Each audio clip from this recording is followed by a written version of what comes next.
ବନ୍ଧୁମାନେ ଜଣେ ପୋଷ୍ଟମ୍ୟାନ୍ କେବଳ ଏକ ଲଫାପା ନୁହେଁ ବରଂ ଏକ ଭାଗ୍ୟର ବାର୍ତ୍ତା ନେଇ ଯାଉଛନ୍ତି, ଯାହାକୁ ପାଇବା ପାଇଁ ଆପଣଙ୍କର ହୃଦୟ ହୁଏତ ବର୍ଷ ବର୍ଷ ଧରି ଅପେକ୍ଷା କରିଛି।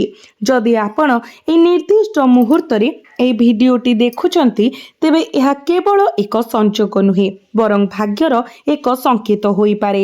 କାରଣ ଆଜି ଆପଣ ଯାହା ଶୁଣିବାକୁ ଯାଉଛନ୍ତି ତାହା କେବଳ କାହା ପାଇଁ ନୁହେଁ। ନିଜକୁ ପଚାରନ୍ତୁ, ଆପଣ କ'ଣ ବର୍ତ୍ତମାନ ଅନୁଭବ କରୁଛନ୍ତି ଯେ କିଛି ପରିବର୍ତ୍ତନ ହେବାକୁ ଯାଉଛି? କୌଣସି ସ୍ପଷ୍ଟ କାରଣ ବିନା ଆପଣଙ୍କର ମନ ଅସ୍ଥିର ହୋଇଯାଏ। କେତେବେଳେ ହଠାତ୍ ଆପଣଙ୍କ ଭିତରେ ଆଶା ଉଠେ, ଅନ୍ୟ ସମୟରେ ଏପରି ଅନୁଭବ ହୁଏ ଯେପରି ଏକ ଅଦୃଶ୍ୟ ଶକ୍ତି ଆପଣଙ୍କୁ ଏକ ପ୍ରମୁଖ ସୁଯୋଗ ପାଇଁ ପ୍ରସ୍ତୁତ କରୁଛି। ଯଦି ଏହା ଘଟୁଛି, ତେବେ ଏହାକୁ ସାଧାରଣ ବୋଲି ଭାବନ୍ତୁ ନାହିଁ। ଏହା ସେହି ସଂକେତ ଯାହା ପ୍ରାୟତଃ ଏକ ଗୁରୁତ୍ୱପୂର୍ଣ୍ଣ ପରିବର୍ତ୍ତନ ପୂର୍ବରୁ ହୋଇଥାଏ। ଆପଣଙ୍କ ପାଇଁ ଆଜି କେବଳ କ୍ୟାଲେଣ୍ଡରରେ ଆଉ ଏକ ତାରିଖ ନୁହେଁ, ଏହା ଆପଣଙ୍କ ଜୀବନରେ ନୂତନ ଆଲୋକ ଆଣିବା ପାଇଁ ଉଦ୍ଦିଷ୍ଟ ଏକ ବାର୍ତ୍ତାର ଆରମ୍ଭକୁ ଚିହ୍ନିତ କରେ ଏବଂ ସେହି ବାର୍ତ୍ତାର ପ୍ରତୀକ ହେଉଛି ଜଣେ ପୋଷ୍ଟମ୍ୟାନ୍। ପ୍ରାଚୀନ ପରମ୍ପରା ଅନୁଯାୟୀ ଯେତେବେଳେ ଭାଗ୍ୟ ଏକ ନୂତନ ମୋଡ଼ ନେବାକୁ ଯାଏ, ପ୍ରଥମେ ସଂକେତ ଦେଖାଯାଏ, ତାପରେ ବାର୍ତ୍ତା ଆସେ ଏବଂ ଶେଷରେ ସୁଯୋଗ ନିଜେ ଆପଣଙ୍କ ଦ୍ୱାର ଦେଶରେ ପହଞ୍ଚିଯାଏ। କିନ୍ତୁ ଏଠାରେ ଏକ ରହସ୍ୟ ଅଛି। ସେହି ପୋଷ୍ଟମ୍ୟାନ୍ କେବଳ ଏକ କାଗଜ ଲଫାପା ଆଣିବେ ନାହିଁ। ତାଙ୍କ ହାତରେ ସେ ଆପଣଙ୍କ ଜୀବନର ପ୍ରଶ୍ନଗୁଡ଼ିକର ଉତ୍ତର ଧରିବେ। ଏକ ଉତ୍ତର ଯାହା ଆପଣଙ୍କ କ୍ୟାରିୟରର ଗତିପଥକୁ ବଦଳାଇ ପାରେ, ଆପଣଙ୍କ ପରିବାରର ମୁହଁରେ ହସ ଆଣିପାରେ ଏବଂ ଏକ ଦୀର୍ଘକାଳୀନ ଅପୂର୍ଣ୍ଣ ଇଚ୍ଛା ପୂରଣ ପାଇଁ ପଥ ପ୍ରଶସ୍ତ କରିପାରେ। ଧ୍ୟାନ ଦେଇ ଶୁଣନ୍ତୁ, କାରଣ ଏହି କାହାଣୀ ଭିତରେ ଲୁଚି ରହିଛି ଏକ ସଂକେତ। ଯଦି ଆପଣ ଏହାକୁ ଚିହ୍ନି ପାରନ୍ତି, ତେବେ ଆପଣ ଆଗାମୀ ଦିନରେ ଆପଣଙ୍କ ପାଇଁ ଅପେକ୍ଷା କରିଥିବା ଗୁରୁତ୍ୱପୂର୍ଣ୍ଣ ଘଟଣା ପାଇଁ ପ୍ରସ୍ତୁତ ହୋଇପାରନ୍ତି। ଆପଣଙ୍କ ଜୀବନକୁ ଦୀର୍ଘ ସମୟ ଧରି ବାଧା ଦେଉଥିବା ବାଧାଗୁଡ଼ିକ କେବଳ ସଂଯୋଗ ନଥିଲା। ଏପରି ସମୟ ଥିଲା ଯେତେବେଳେ କାମ ସମାପ୍ତିର ନିକଟତର ହେବା ସମୟରେ ଅଟକି ଯାଇଥିଲା, ଯେତେବେଳେ କେହି ପ୍ରତିଶ୍ରୁତି ଭାଙ୍ଗି ଚାଲି ଯାଇଥିଲା ଏବଂ ଯେତେବେଳେ ଆପଣଙ୍କ କଠିନ ପରିଶ୍ରମ ଏହାର ପୂର୍ଣ୍ଣ ଫଳ ଦେଇନଥିଲା। କିନ୍ତୁ ଭାଗ୍ୟର ନିୟମ ନିର୍ଦ୍ଦେଶ ଦିଏ ଯେ ଯେତେବେଳେ ଏକ ପରୀକ୍ଷା ଦୀର୍ଘ ସମୟ ଧରି ଚାଲିଥାଏ, ପୁରସ୍କାର ସାଧାରଣ ନୁହେଁ। ଏହି କାରଣରୁ ଆଜି ପୋଷ୍ଟମ୍ୟାନଙ୍କର ଚିତ୍ର ଏତେ ଗୁରୁତ୍ୱପୂର୍ଣ୍ଣ। କଳ୍ପନା କରନ୍ତୁ ଯେ ଏହା ସକାଳ ସମୟ। ଆପଣ ଆପଣଙ୍କ ଘର ବାହାରେ ସାଇକେଲ ଘଣ୍ଟିର ଶବ୍ଦ ଶୁଣନ୍ତି। କେହି ଜଣେ ଡାକୁଥାଏ। ଆପଣ ନିୟମିତ ଡାକ ପାଇଁ ବାହାରକୁ ପାଦ ଦିଅନ୍ତି। ତଥାପି ସେହି ଲଫାପାଟି ଆପଣଙ୍କ ହାତକୁ ସ୍ପର୍ଶ କରିବା ମାତ୍ରେ ଆପଣଙ୍କର ହୃଦୟ ଧଡ଼ ଧଡ଼ ହେବା ଆରମ୍ଭ କରେ। ଆପଣ ଅନୁଭବ କରୁଛନ୍ତି ଯେ ଏହା କୌଣସି ସାଧାରଣ କାଗଜ ନୁହେଁ, ଯେପରି ଏଥିରେ କେବଳ କାଳି ନୁହେଁ ବରଂ ଭାଗ୍ୟର ହାତ ଲେଖା ଅଛି। ଆପଣ ଭାବୁଥିବେ ସେହି ଲଫାପା ଭିତରେ କ'ଣ ଥାଇପାରେ? ଏହି ପ୍ରଶ୍ନ ଏହି ଭବିଷ୍ୟବାଣୀର ସର୍ବୋତ୍ତମ ରହସ୍ୟର ମୂଳରେ ରହିଛି।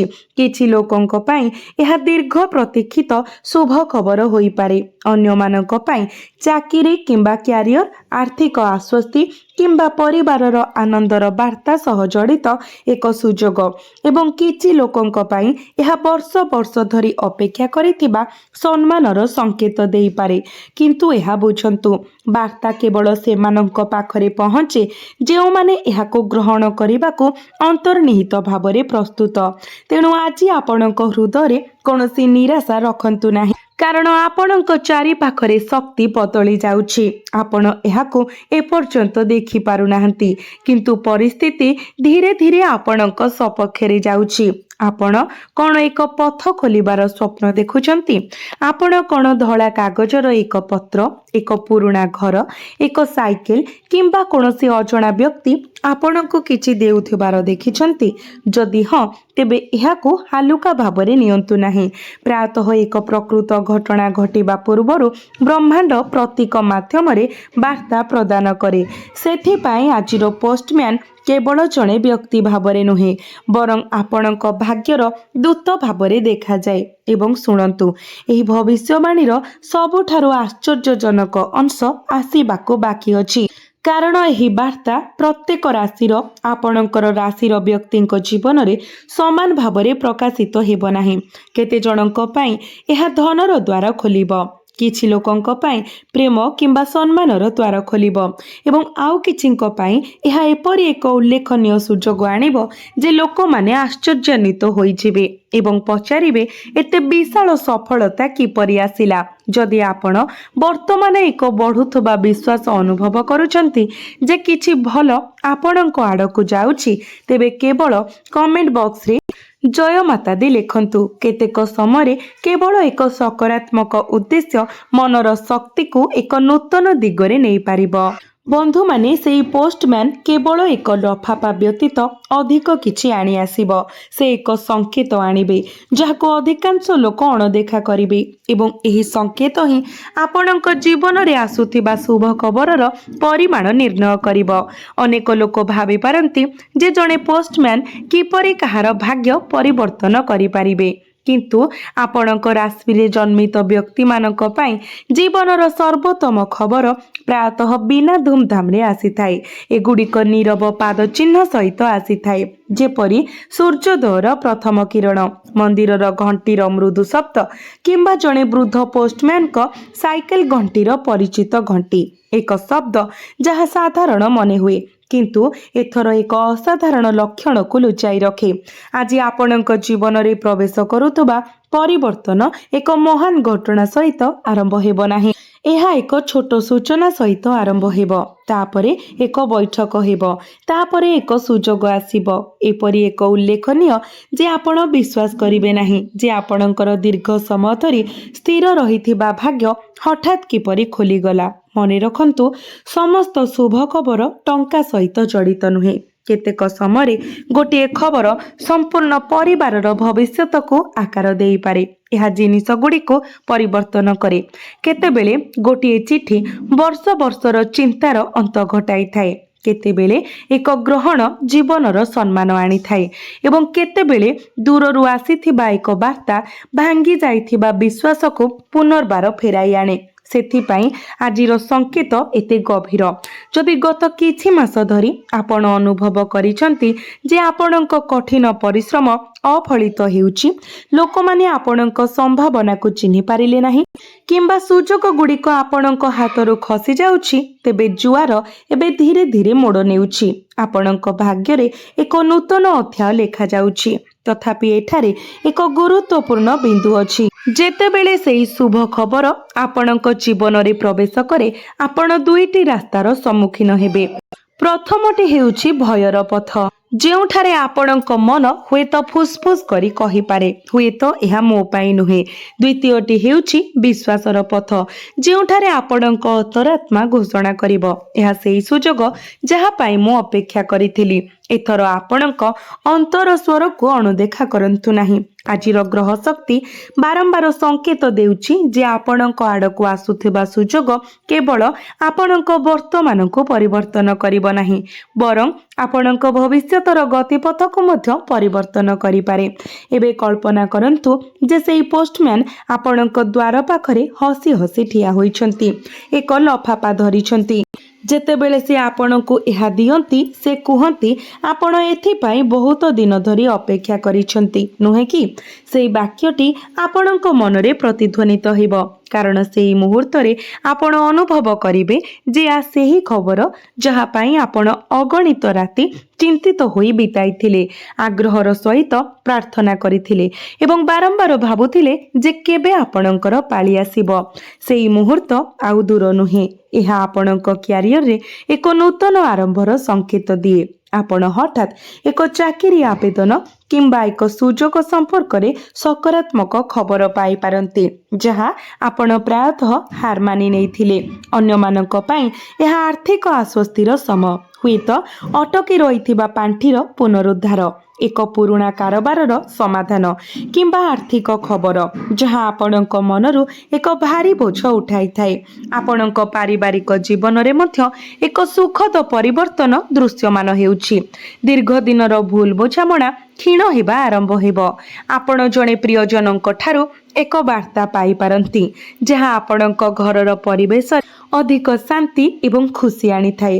ଯଦି ଆପଣ କୌଣସି ସମ୍ପର୍କ ବିଷୟରେ ଦ୍ୱନ୍ଦ୍ୱ ଅନୁଭବ କରୁଥିଲେ ତେବେ ଏହି ସମୟ ଆପଣଙ୍କୁ ନୂତନ ଆଶା ପ୍ରଦାନ କରିବ।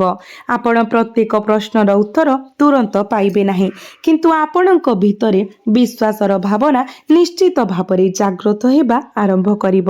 ଏବେ ଆପଣଙ୍କ ଚାରିପାଖ ପ୍ରତି ଧ୍ୟାନ ଦିଅନ୍ତୁ। ଗତ କିଛି ଦିନ ଧରି ଆପଣ ବାରମ୍ବାର ଧଳା ରଙ୍ଗ ଲକ୍ଷ୍ୟ କରୁଛନ୍ତି କି? ହୁଏତ ଏକ ପୁରୁଣା କାଗଜ ଖଣ୍ଡ, ଏକ ତାଲା ପଡ଼ିଥିବା ଆଲମାରୀ, ଏକ ଭୁଲି ଯାଇଥିବା ଦଲିଲ କିମ୍ବା କୌଣସି ପୁରୁଣା ପରିଚିତ ବ୍ୟକ୍ତିଙ୍କ ହଠାତ୍ ସ୍ମୃତି। ଏପରି ସଂକେତ ଗୁଡ଼ିକ ପ୍ରାୟତଃ ଶୁଭ ଖବର ଆସିବା ପୂର୍ବରୁ ଦେଖାଯାଏ। ସେଗୁଡ଼ିକ କେବଳ ସଂଯୋଗ ବୋଲି ଭାବନ୍ତୁ ନାହିଁ, କାରଣ ବ୍ରହ୍ମାଣ୍ଡ ପ୍ରଥମେ ଏକ ସଂକେତ ପ୍ରଦାନ କରେ, ତାପରେ ଏକ ସୁଯୋଗ ପ୍ରଦାନ କରେ ଏବଂ ଶେଷରେ ସଫଳତା ସେହି ବ୍ୟକ୍ତି ପାଖକୁ ଆସିଥାଏ ଯିଏ ସେହି ସଂକେତକୁ ସମୟରେ ଚିହ୍ନିଥାଏ। ଯଦି ଆପଣ ବଢ଼ୁଥିବା ବିଶ୍ୱାସ ଅନୁଭବ କରୁଛନ୍ତି ଯେ ଆପଣଙ୍କର ଭାଗ୍ୟ ପ୍ରକୃତରେ ପରିବର୍ତ୍ତନ ହେବାକୁ ଯାଉଛି, ତେବେ କମେଣ୍ଟ ବକ୍ସରେ ଜୟ ମାତା ଦି ନିଶ୍ଚୟ ଲେଖନ୍ତୁ। ଏହି ଶବ୍ଦ କେବଳ ଏକ ମନ୍ତବ୍ୟ ନୁହେଁ, ଏହା ଆପଣଙ୍କର ଭାଗ୍ୟ ସମ୍ପର୍କରେ ଏକ ସକାରାତ୍ମକ ନିଶ୍ଚିତକରଣ ହେବ। ଏବଂ ଯଦି ଆପଣ ଏପରି ସକାରାତ୍ମକ ଭବିଷ୍ୟବାଣୀ ପାଇବାରେ ପ୍ରଥମ ହେବାକୁ ଚାହୁଁଛନ୍ତି ତେବେ ଆମ ସହିତ ସଂଯୁକ୍ତ ରୁହନ୍ତୁ। ପରବର୍ତ୍ତୀ ସଂକେତ ଠିକ୍ ସେହି ସମୟରେ ଆସିପାରେ ଯେତେବେଳେ ଆପଣଙ୍କୁ ଏହାର ସବୁଠାରୁ ଅଧିକ ଆବଶ୍ୟକତା ପଡ଼ିପାରେ। କିନ୍ତୁ ସବୁଠାରୁ ବଡ଼ ରହସ୍ୟ ଏପର୍ଯ୍ୟନ୍ତ ପ୍ରକାଶିତ ହୋଇନାହିଁ।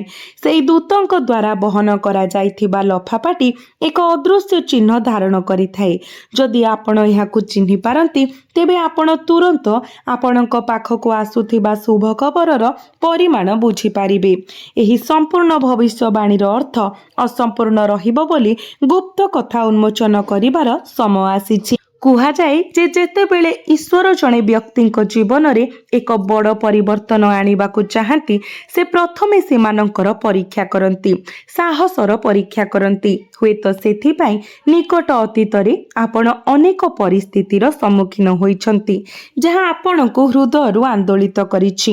ଏପରି ସମୟ ଥିଲା ଯେତେବେଳେ ଆପଣ ଅନୁଭବ କରିଥିଲେ ଯେ ଆଗକୁ କିଛି ଭଲ ନାହିଁ, ତଥାପି ଏହି ସମୟରେ ଅଦୃଶ୍ୟ କ୍ଷେତ୍ରରେ ଆପଣଙ୍କ ଭାଗ୍ୟର ଏକ ନୂତନ ଅଧ୍ୟାୟ ଲେଖାଯାଉଥିଲା। ଠିକ୍ ସେହି କାରଣରୁ ଆଜି ଆସୁଥିବା ଦୂତ କୌଣସି ସାଧାରଣ ଖବର ବାହକ ନୁହନ୍ତି।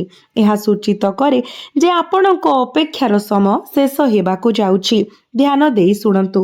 ଯେତେବେଳେ ଏହି ଶୁଭ ଖବର ଆସିବ, ଆପଣ ପ୍ରଥମେ ଏହାର ଗୁରୁତ୍ୱକୁ ସମ୍ପୂର୍ଣ୍ଣ ଭାବରେ ବୁଝିପାରିବେ ନାହିଁ। ଏହା କେବଳ ଏକ ସାଧାରଣ ସୂଚନା ପରି ମନେ ହୋଇପାରେ, ତଥାପି କିଛି ଦିନ ମଧ୍ୟରେ ସେହି ସୂଚନା ଏକ ଗୁରୁତ୍ୱପୂର୍ଣ୍ଣ ସୁଯୋଗରେ ପରିଣତ ହେବ।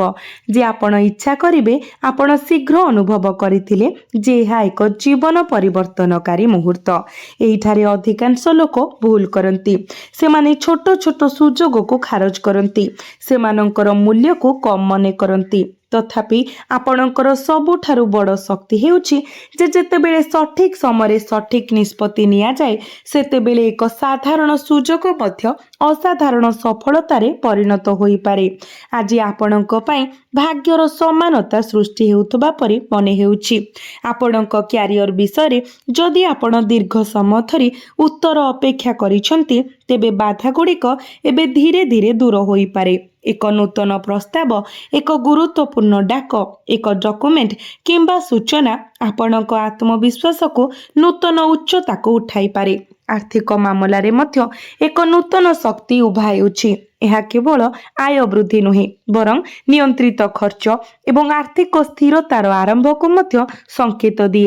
ପ୍ରାୟତଃ ସର୍ବୋତ୍ତମ ଖବର ଟଙ୍କା ପାଇବା ବିଷୟରେ ନୁହେଁ, ବରଂ ଚିନ୍ତାର ଅନ୍ତ ବିଷୟରେ, ଏବଂ ଏହା ସମ୍ଭବତଃ ଆପଣଙ୍କ ଜୀବନରେ ଘଟିବାକୁ ଯାଉଛି। ଆପଣଙ୍କ ପରିବାର ପାଇଁ ଆପଣ ଏତେ ଦିନ ଧରି ଜଣେ ପ୍ରିୟଜନଙ୍କ ବିଷୟରେ ଯେଉଁ ଚିନ୍ତା ପୋଷଣ କରି ଆସୁଛନ୍ତି, ତାହା କମିବା ଆରମ୍ଭ ହେବ। ଘରେ ଏକ ପରିବେଶ ବିକଶିତ ହେବ ଯେଉଁଠାରେ ହସ ଫେରିଆସିବ। ଜଣେ ଗୁରୁଜନଙ୍କର ଆଶୀର୍ବାଦ କିମ୍ବା ପରିବାରର ଜଣେ ଛୋଟ ସଦସ୍ୟଙ୍କ ଖୁସି ଆପଣଙ୍କ ମନୋବଳକୁ ଉନ୍ନତ କରିବ। ଏହା ଆପଣଙ୍କୁ ଗଭୀର ଭାବରେ ସ୍ପର୍ଶ କରିପାରେ। ଆପଣଙ୍କ ପ୍ରେମ ଜୀବନରେ ଏକ ଅନନ୍ୟ ପରିବର୍ତ୍ତନ ମଧ୍ୟ ଦୃଶ୍ୟମାନ ହୁଏ। ଯଦି ଆପଣ କାହାକୁ ଅପେକ୍ଷା କରୁଛନ୍ତି, ତେବେ ଧୈର୍ଯ୍ୟ ରଖନ୍ତୁ। ପ୍ରାୟତଃ ଉତ୍ତର ସିଧାସଳଖ ଶବ୍ଦରେ ଆସେ ନାହିଁ। ପ୍ରଥମେ ସଂକେତ ଦେଖାଯାଏ, तापरे विश्वास निर्मित हुए एवं परवर्ती समय संपर्क तार प्रकृत दिग पाई थाए। किंतु एबे मु आपणको सेही अदृश्य संकेत विषय कहबाकू चाहूँगी।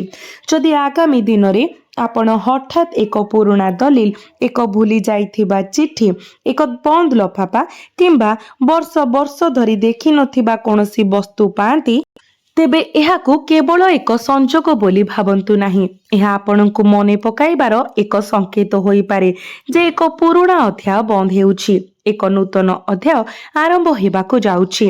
अनेक अभिज्ञ लोक विश्वास करती जे जेतेबेले जीवन एक नूतन दिग निये अतीतर संकेत गुड़िक निजे सामना को आसीबा आरंभ करती एवं एहा आपणक चारि पाखरे मध्य घटुछि। एबे आपणक अंतर्निहित स्वार्थ उपरे ध्यान दियंतु। आपण कौन अनुभव करती जे ई संपूर्ण कहानी आज केवल एक कहानी परि मने हेउ नाही। एहा एपरि जेपरि एक अदृश्य शक्ति आपणको भीतरु प्रस्तुत हेबाको कहुछि जे सम परिवर्तन हेबाको जाउछि। जदि आपण एपरि अनुभव करूछंती तेबे से भावना को सम्मान दियंतु, कारण समस्ते बारंबार एपरि संकेत पांती नाही। जदि एही कहानी आपणक भितरे आशा जागृत करिछि तेबे कमेंट बॉक्स रे जय माता दी लिखंतु। केतेक समय गोटे सकारात्मक शब्द मध्य आमर आभ्यंतरीण विश्वास को दृढ़ करि पारिबो एवं जदि आपण भविष्यत रे आपणक भाग्य संपर्क रे एपरि गभीर संकट पाइबा जारी रखंती तेबे एही परिवार सहित संयुक्त रुहंतु। किंतु एक शेष रहस्य बाकी अछि। पोस्टमैन जो वार्ता देई थाए ताहाठारु अधिक गुरुत्वपूर्ण हेउछि आपण एहाको खोलिबार मुहूर्त, कारण सेई मुहूर्त रे आपण अनुभव करिवे जेहा केवल भल खबर नथिला, एहा एक नूतन भाग्यर द्वार रे प्रथम ठक ठक थिला। एही समग्र कहानी आपणको धीरे धीरे प्रस्तुत करुथबा शेष मुहूर्त को आनी देइछि। कल्पना करंतु जे सकाळर नरम सूर्य किरण आपणक अगणारे अवतरण करुछि। परिवेश शांत, सबुकिछि सर्वदा परि देखा जाए। हठात किछि शब्द सुभिला, आपण द्वार आड़को गले। सेठारे ठिया होई सेई पोस्टमैन, तांको मुहरे एक शांत हस। एहा जेपरि से पूर्वरु जानती जे आज से केवल एक लफाफा नुहे बरं आपणकर दीर्घ प्रतीक्षार अंत आनिछंती। से आपणक हातरे सेई वार्ता दियंती। आपण किछि मुहूर्त पई एहाको चाहिबे। आपणकर हृदय धड़ धड़ करिबो। वर्ष वर्षर कठिन परिश्रम, संघर्ष, आशा एवं प्रार्थना मुहूर्त करे आपणक आखि उपरे झलसी उठिबो। मने रखंतु प्रत्येक टक्कर साधारण नुहे, प्रत्येक वार्ता कागज रे लिखा जाए नाही एवं प्रत्येक पोस्टमैन केवल चिठी पठाई न थाए। केतेक समय से माने सेई आशा मध्य आनी थांती जहा पाई आपणक हृदय बहुत दिन धरी अपेक्षा करिथिला। परवर्ती शुभ खबर आपणक कल्पना ठारू आहुरी सुंदर होई पारे। जेतेबेले सेई मुहूर्त आसीबो हसी हसी एहाको स्वागत करंतु, कारण हुए तो एथर भाग्य प्रकृत रे आपणक ठिकणा पाई जाइछि।